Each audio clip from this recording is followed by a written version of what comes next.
New York State called Penn State and said, we're reading these reports by a guy named Evelyn, and he's caught 40 or 50 bears in the same amount of time that we've caught 1 or 2 with a whole team of bear biologists across the border in the Poconos, or in the Catskills. We need a conference, find out what he's doing. So I went to New York, we sat down with him. It only took me a few minutes to realize what was going on.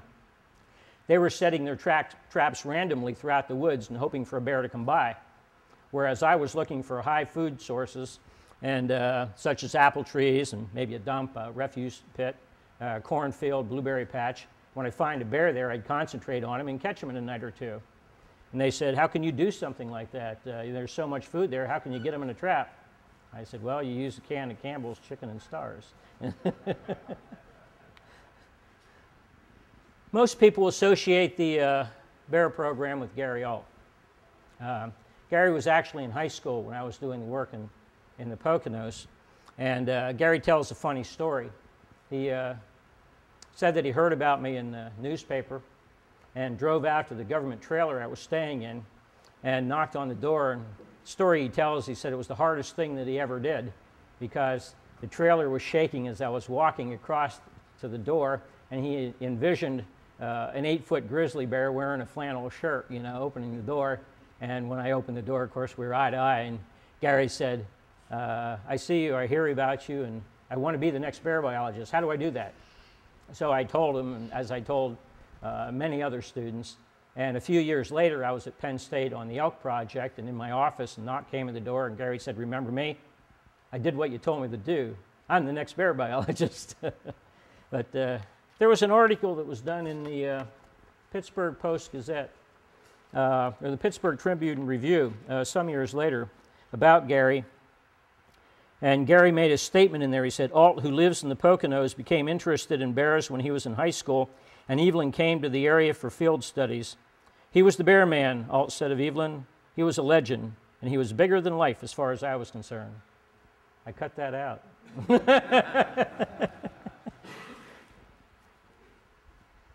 I raised a couple cubs. Got them when they were 4.5 pounds, raised them until they were big. Their mothers had been either killed or they were abandoned from them, and so the Game Commission had given them to me for scientific study. And of course I did that, but how do you keep a bear for a few years and not get really attached to them? I can tell you that they're at least as intelligent as dogs. They became my constant companions. They rode in the vehicle with me.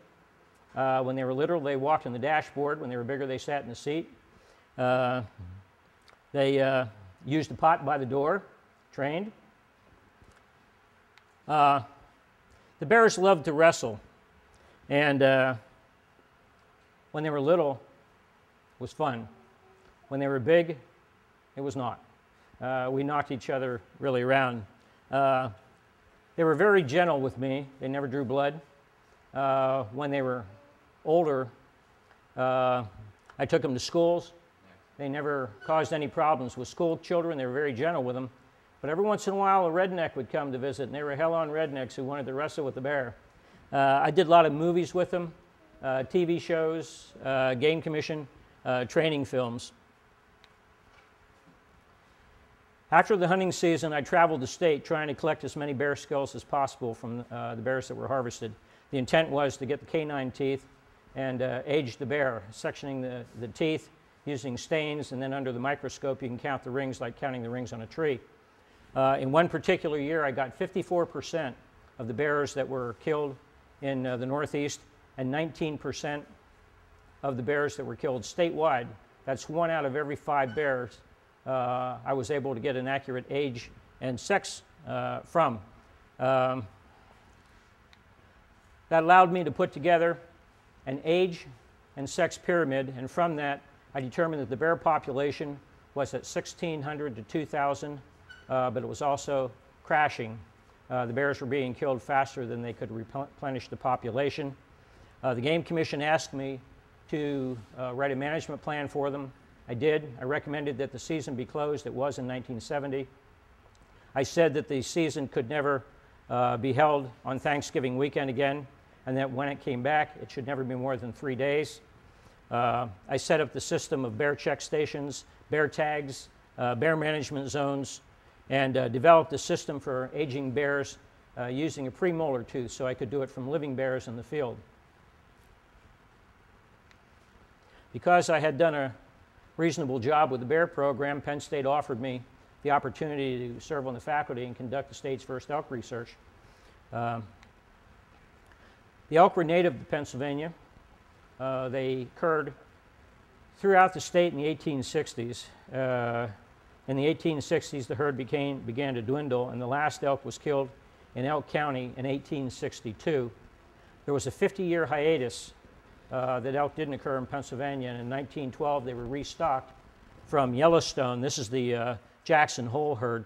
In 1912 they were boxed up on crate cars and shipped via train, stocked throughout Pennsylvania.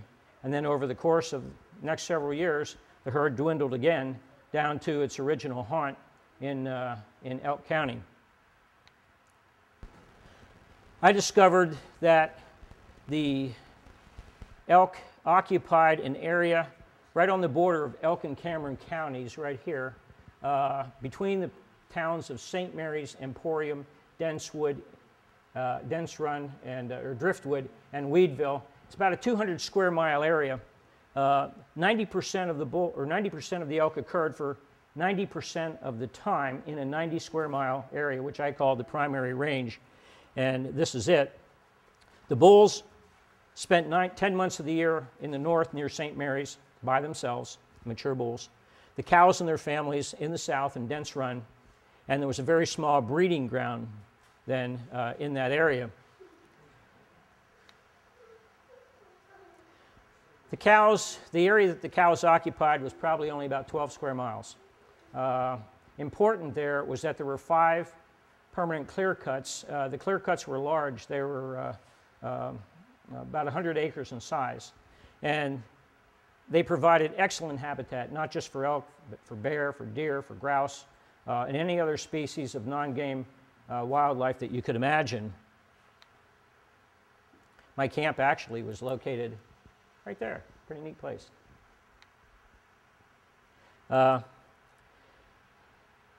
clear cuts were like a Garden of Eden. They had food and cover, not just in the summer, but all year long. This is a young bull. It's hard to see here. He's just getting in his antlers, probably in April. He's got his summer coat, which is very reddish in tone.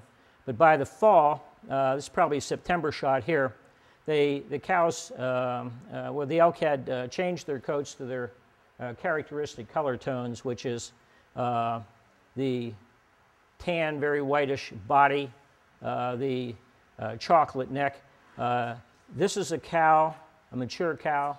It's hard to see, but right over here is a calf, and this is her last year's female calf.